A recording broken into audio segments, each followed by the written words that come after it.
All right, y'all. I only have about 5 or so minutes to talk to y'all about this. I was asked to speak on, this headline stuff with LeBron James's son, Bronny. I think his nickname is, or I don't know if that's his nickname or his name, Bronny. Apparently, I don't think he actually said that he didn't like dark skinned girls. But I think maybe a post or something on TikTok he did where he was showing girls that he had in his phone, and all the girls were lighter skinned. And apparently, from what I'm being told, dark skinned girls are on Twitter, on TikTok, crying, about not being accepted by LeBron James's son. Hey y'all, I'm not gonna be on here long. I probably gonna I have to do a part two on this, but I just needed to jump on here and just say something to any of the young girls that somehow get a hold of my channel. Somehow somebody brought you to me, you bumped into me some kind of way. Especially you dark skinned girls. Listen, you cannot beg men to accept you. There is no amount of crying, no amount of beseeching him to include you, to consider you for a girlfriend, partnership, whatever it is. There's no amount of bawling and begging that you can do that's going to be beneficial to your health, well-being, and your bottom line. Like none. From the moment you have to tell any man, what about me? Don't you see me too? From the moment you do that, there's nothing good that comes behind that. There is nothing good that comes behind it. I'm telling you this as a grown woman that has gone through all the self-esteem issues that you young dark-skinned girls are going through now, all the begging to be considered, the begging to be somebody's girlfriend, the begging to be wife and this and that and the other. Listen, you don't know what kind of bullets y'all are dodging out here. You don't know that truthfully your skin tone is a saving grace. Because I'm not even saying that LeBron's son doesn't like dark skinned girls, because he didn't actually say that. He didn't actually say that. But what I'm saying in general, because a lot of these young boys, a lot of these celebrity kids are saying they don't even like black people. They black and they don't like black people. That's what's going on now. But what I'm saying to you is this: you don't know what kind of grace, you don't know what kind of cup of suffering is passing you by when a guy actually comes out and says, "I don't want you."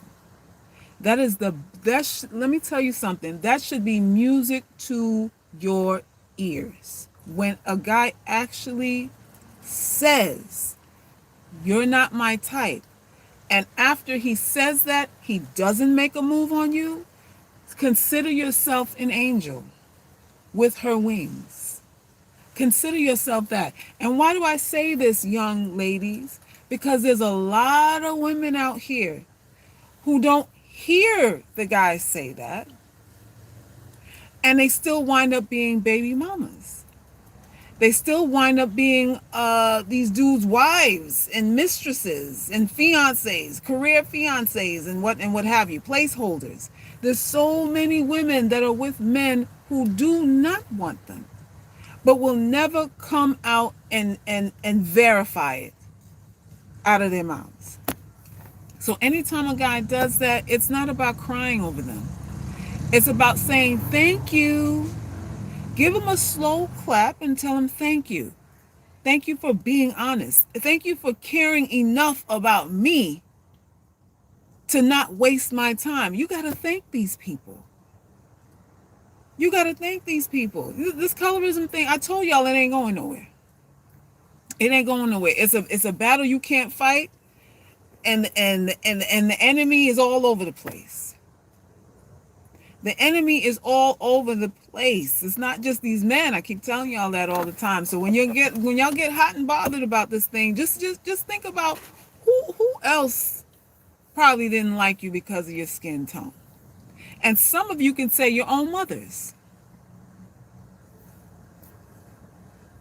Some of you can say your own mothers. Some of you can say your own siblings. Some of you can say your bosses and your pastors. Uh-huh. So it's a fight you're not going to win. So we don't fight that. You slow clap everybody who rejects you, because it's one, what is it? One less notch on his belt and one less man to cry about. It's one less man to cry about. You are never going to be light skinned. You're going to have to deal with all of this. You have to deal with everything. You're not going to be light skinned no matter how much. You can bleach. You can bleach and look like, you belong in a casket. You can do that, like some of our African sisters do. They bleach their skin and destroy their melanin, and now they look like they've been embalmed. I mean, you can do that and totally destroy yourself under the inspiration of self-improvement, or you could just deal with what is. Maybe you'll come out this thing with only having 2 boyfriends instead of 10 or 11 boyfriends who never loved you. Let me say it again.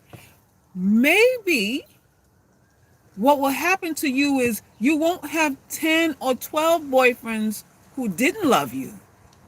Didn't. And you'll come out with only 1 or 2 that didn't love you, instead of the 10 or the 15 or the 20 or the 25 that didn't love you either. You're not losing. When you're not with a man who doesn't want you, you're not losing. And we got to stop thinking about it as a loss. It's never a loss to be with somebody who doesn't want you. Because, listen, we have colorism, but babies are still being born. These men are still impregnating us. We still lead in STDs and unwanted pregnancies and the need for abortions and all the stats that our MGTOW brothers love to do a PowerPoint presentation about. While they're PowerPoint presentationing about all the stats, we're still statistics for all these men who supposedly don't want us. So it's a lot of smoke and mirrors out here. It's a lot of jokes. It's a lot of jokes going on. Don't cry over spilled milk. There's no need to cry over a man who doesn't want you. You got to celebrate. You raise a glass to that. You celebrate that. Cut you a little slice of cake.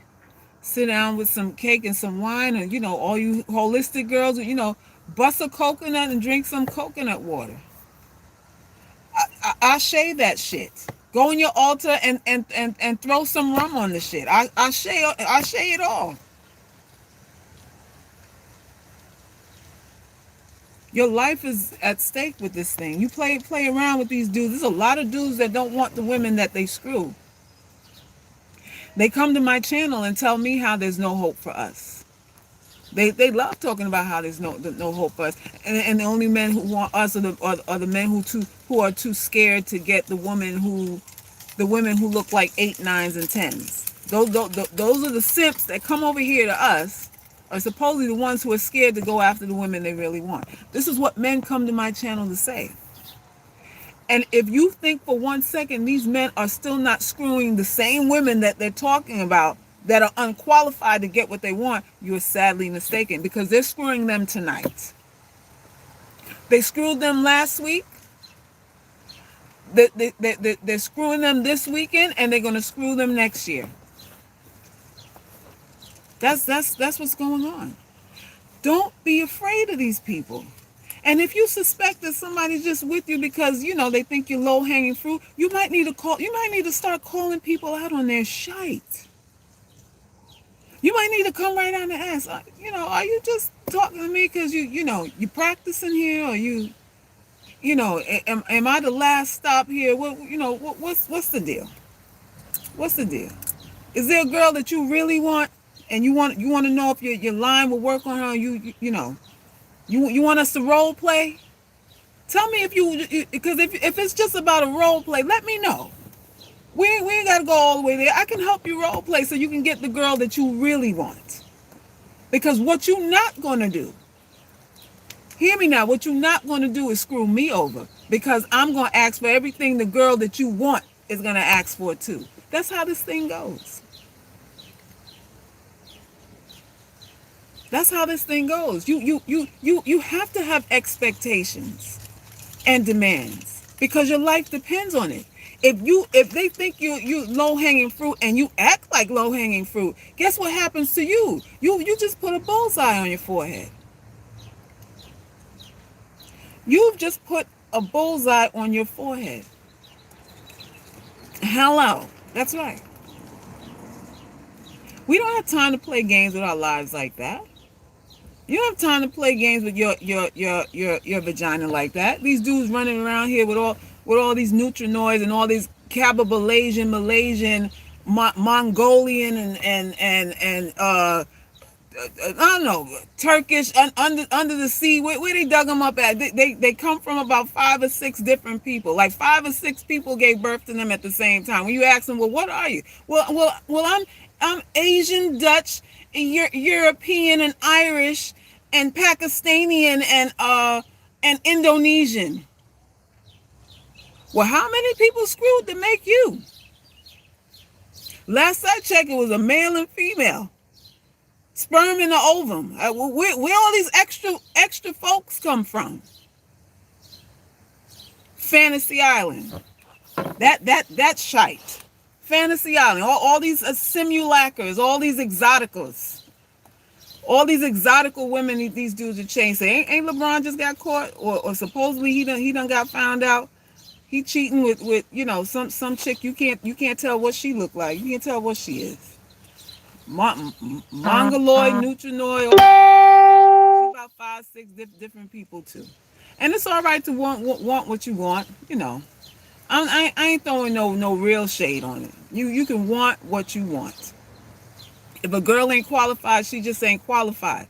But guess what? You guys are not exclusive to. You're not exclusive to deciding what you deserve, and us women are not. We get to decide too what we don't want, and that's the whole point of this. So listen, I'm gonna do a part 2, because this was just a quickie. I'm out and about, taking care of some business, but my spirit told me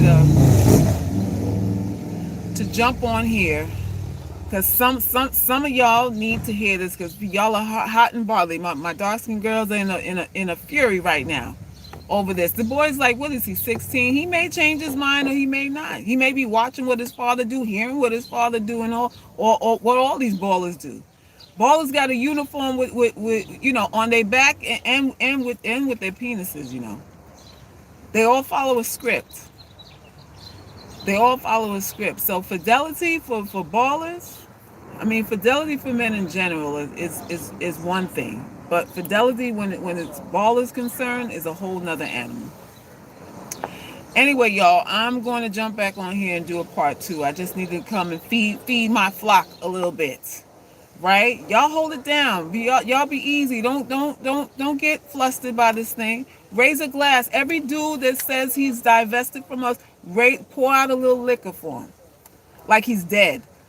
Like he passed away. Pour out a little liquor for him. That's how you do that. All right? Peace and love.